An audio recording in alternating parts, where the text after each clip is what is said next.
সত্য প্রকাশমানা মহাশক্তি পরমা প্রকৃতির আবির্ভাবে সপ্তলোক তাই আনন্দমগ্ন।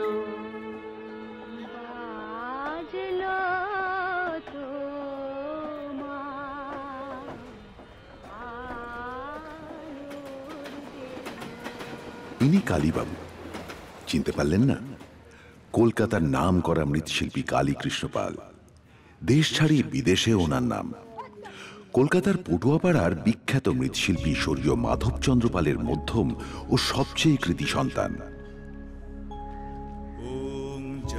ওর বানানো মাতৃপ্রতিমা দেখতে আজও মানুষের ঢল নামে। কালীবাবুর আজ খুব তাড়া। সকাল সকাল পিতৃতর্পণ ছাড়াও গঙ্গা স্নানও আজ তাকে করতেই হবে। ও মা, দেখুন, আসল কথাটাই তো বলা হয়নি। আজ কালীবাবুর সারা বছরের সবচেয়ে গুরুত্বপূর্ণ দিন। আজকেই তো রায়দের রাজবাড়িতে মায়ের চক্ষুদান করবেন উনি।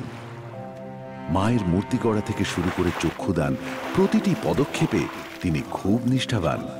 বিশেষত আজ বাবার আশীর্বাদ মাথায় নিয়ে তবেই তিনি মায়ের চোখ আঁকবেন। বাকি গল্প পরে বলছি, আগে দেখুন উনি কি বলছেন।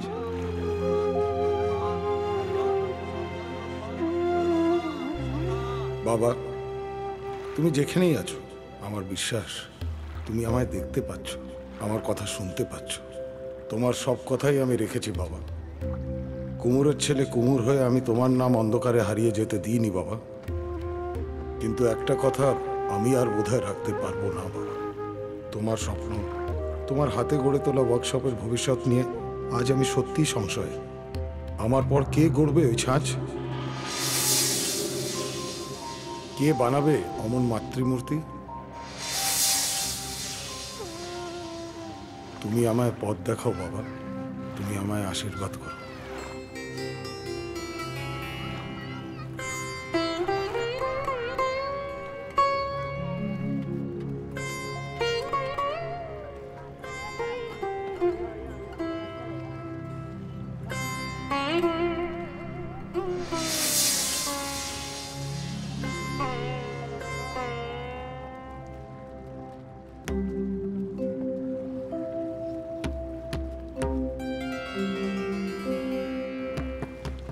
কি হচ্ছে না?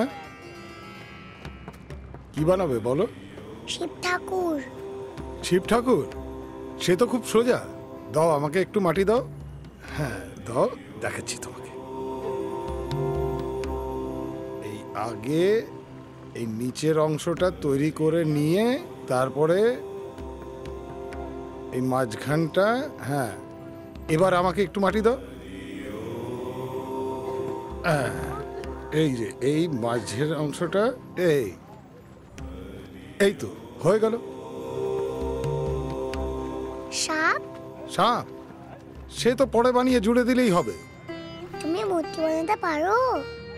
তা একটু আধটু। আমার বানানো মূর্তি তুমি দেখবে? কিসের মূর্তি? মায়ের মূর্তি। মা, আমি মার কাছে যাব। তোমার মা কোথায়? জানি না তো, আমি তো ঘুমিয়েছিলাম।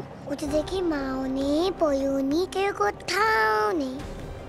হে ভগবান, তোমার খিদে পেয়েছে? হ্যাঁ। কিছু খাবে? আমি সকালবেলা দুধ আর বিস্কিট খাই। একে এখানে এইভাবে একা রেখে যাই কি করে? বেচারা একরত্তি মেয়ে, কি কোথায় নিয়ে যাবে, কি বিপদ হবে কে জানে। এদিকে একে নিয়ে যে থানায় যাব সেই সময় তো হাতে নেই। কি যে করি। না, যা হয় হবে। এসো, এগুলো রাখো। তুমি এসো, আমার সঙ্গে এসো। শিব ঠাকুরটা তুলে নাও। এসো।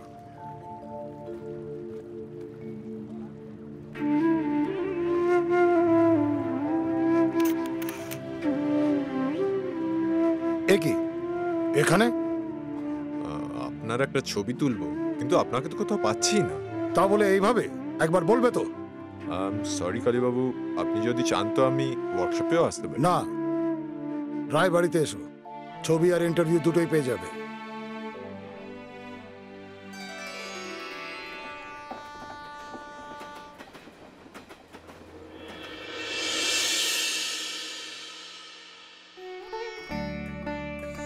ঠিক করে মালাটা পরিও, লকেটের জন্য ছবির মাঝখানে থাকে। সত্যি বৌদি, এই একমাত্র আপনাদের বাড়িতেই দেখলো। কি বলো তো? এই যে মা বাবাকে ঈশ্বরের পাশে রেখে পুজো করা। ইনি কে জানো? কলকাতার সব নামকরা ঠাকুর ওনার হাতে তৈরি। এই যে আজ আমরা একসাথে এক ছাদের নিচে রয়েছি, একসঙ্গে খাওয়া দাওয়া করি, আমাদের এত বড় বাড়ি গাড়ি সব ওনার নিজের হাতে তৈরি। আর ইনি হলে আমাদের মা, সাক্ষাৎ লোক। ছেলেরা যতই রোজগার করুক না কেন, সব টাকা থাকে বউদের হাতে।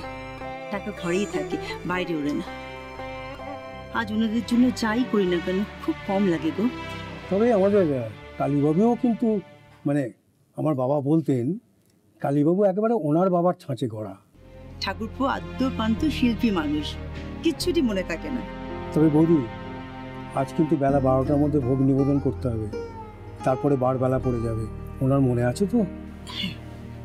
তাহলে আমি এখন আসি, আমি 12:15 নাগাদ চলে আসবো। আচ্ছা।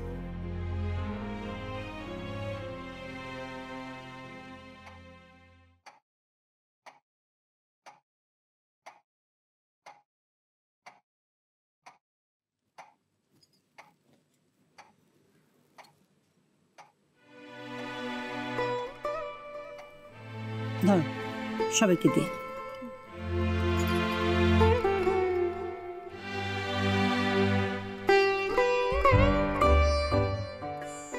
দাদা,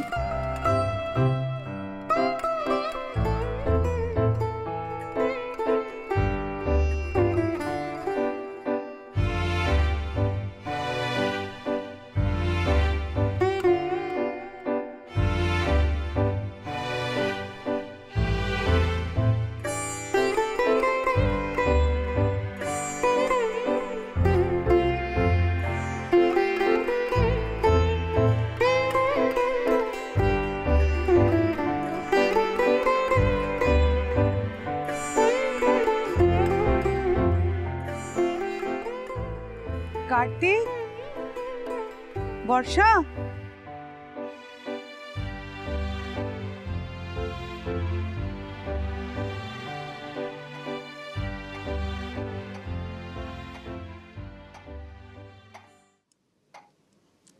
দাদা একটা কথা ছিল,